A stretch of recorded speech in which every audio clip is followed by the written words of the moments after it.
So two pieces that I ordered from Balistic Fabs. The first one is the tube mount. The reason I ordered their tube mount is because it's a lot taller than the rest that I found.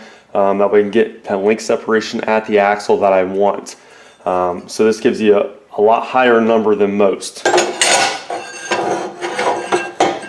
They send it to you unwelded. All you're gonna do is put together. I'm gonna tack it, put it on the Jeep, and then we'll fully weld it once I know everything's where I want it.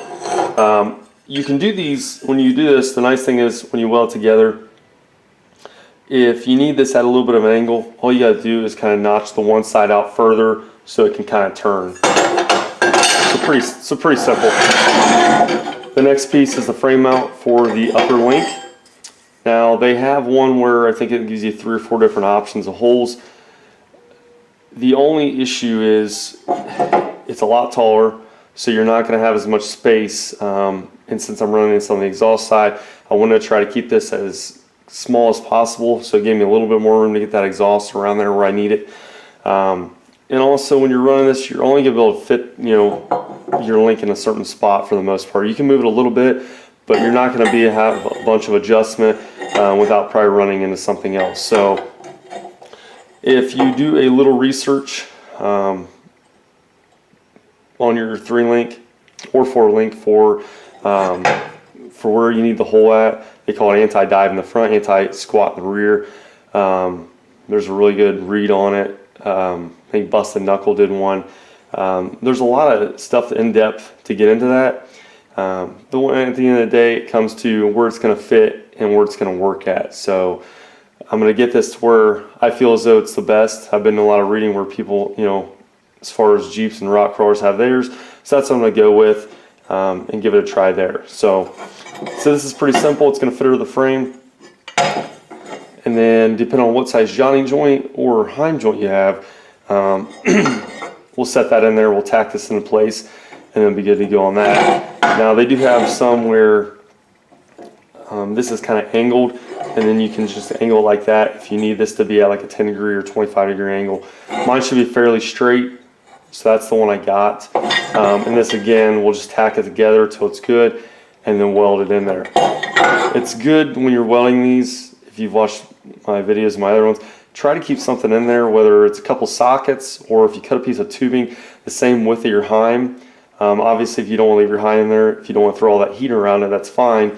You just want something in there to get this welded up fairly good, otherwise these are going to move around on you and it's either going to be too loose or too tight to where you're not going to be able to get the Heim joint back in there. One thing I forgot to mention, when you're using these parts, they already have holes in them, but it's 9/16. So unless you're using a 9/16 hole, you'll have to drill that out to the size that you want. So I'm using 3/4 inch bolts, so I'm going to go and drill this out to 3/4.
So now both brackets are tacked into place. I got the axle tube bracket mounted, and I also have the frame, inner frame bracket mounted. I just tacked those into place. That way if anything does have to be moved, I can just break it loose with a hammer. Now I'm going to go ahead and cycle the suspension. I made up a control arm. I had some tubing laying around, so I just pieced it together as far as close to the length that I want to run. And then once I cycle the suspension, I make sure this front bracket's not going to hit anything. Then I'll go ahead and fully weld everything to the Jeep.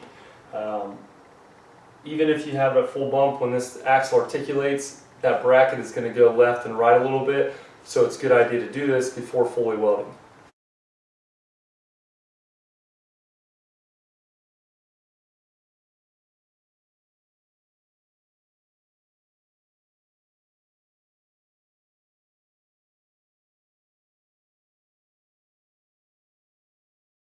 So now that I checked and made sure that everything was good with right side and left side droop, I also went ahead and did full droop, and I know it's good at full bump because that's where I mounted my brackets at. Next thing I did is went ahead and set it at right height. I'm going to check my caster, and the reason I'm doing that right now is because I want to go ahead and get good measurements from my upper control arm, with also leaving enough threads to adjust the caster if needed.